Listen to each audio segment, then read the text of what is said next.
WATCO, a transportation company that operates shortline and regional railroads across North America.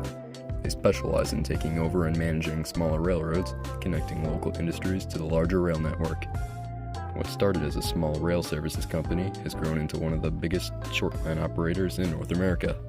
Today, WATCO operates nearly 50 shortline railroads across North America and beyond. In this video, we'll take a closer look at how a takeover by WATCO can transform a thriving shortline railroad for better or worse. But to understand the impact WATCO had on this railroad, we first need to go back and look at what it was like before the takeover. Let's rewind to 2023, about 2 years before WATCO acquired the Great Lakes Central Railroad. At the time, the GLC was in a strong position, with its shop regularly restoring and overhauling locomotives that many had assumed would never run again. One of the biggest success stories was GLC number 385. After undergoing a major overhaul in 2023, the locomotive returned to service by late summer or early fall, proving it still had plenty of life in it. But perhaps even more impressive was GLC number 391. The locomotive had been sitting on the deadline for well over a decade and seemed destined to remain there. Against the odds, the GLC rebuilt it from the ground up, and by the fall of 2023, number 391 was back on the rails, hauling freight once again. So at the time, it was very clear that the GLC was making a large attempt at restoring these older locomotives. This is primarily due to the fact that they were very power short for the time being, but they were also trying to modernize their power. After arriving in Michigan in 2020, the 3 former Montana Rail-Link ST35s were placed into service one at a time as the Owasso shops completed their mechanical work.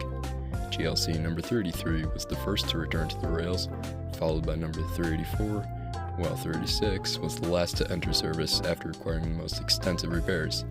So by 2023, the Great Lakes Central Railroad had nearly 5 6-axle locomotives. Over the course of just a few years, the Great Lakes Central accomplished something few shortlines attempt, bringing several long-stored locomotives back from the deadline. Here's how it happened. 385, brought back to service in 2023. 391, brought back to service as well in 2023. 394, brought back to service in 2025 in a special Tuscola and Saginaw base game. And 1977, brought back to service in 2025.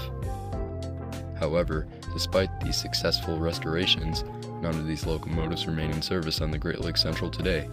Following the railroad's acquisition by WATCO, the future of these historic units changed, marking the end of an era for the GLC.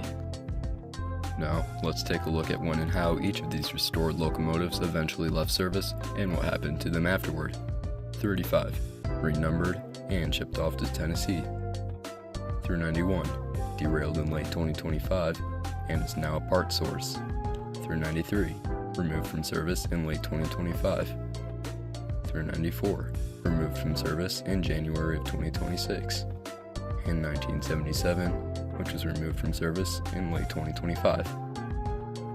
So, what changed between 2023, when many of these long-stored locomotives were brought back to service, and 2026, when not a single one of them remains operating on the Great Lakes Central?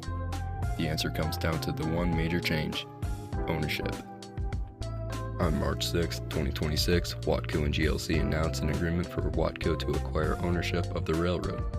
The transaction required approval from the Surface Transportation Board, also known as the STB, which granted the exemption on August 29, 2025. The approval became effective on September 28, 2025, bringing an end to the railroad's years as an independent shortline. With the change in ownership came changes to the locomotive fleet, and many of the historic units that define the GLC were either retired, transferred, or moved on to new assignments.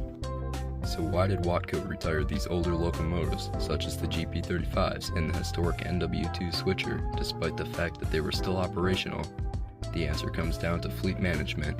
Unlike the independent Great Lakes Central, WATCO operates a much larger network of railroads with a significantly larger locomotive roster. This allows them to move power between different properties, rotate assignments, and replace older locomotives with newer or more standardized units.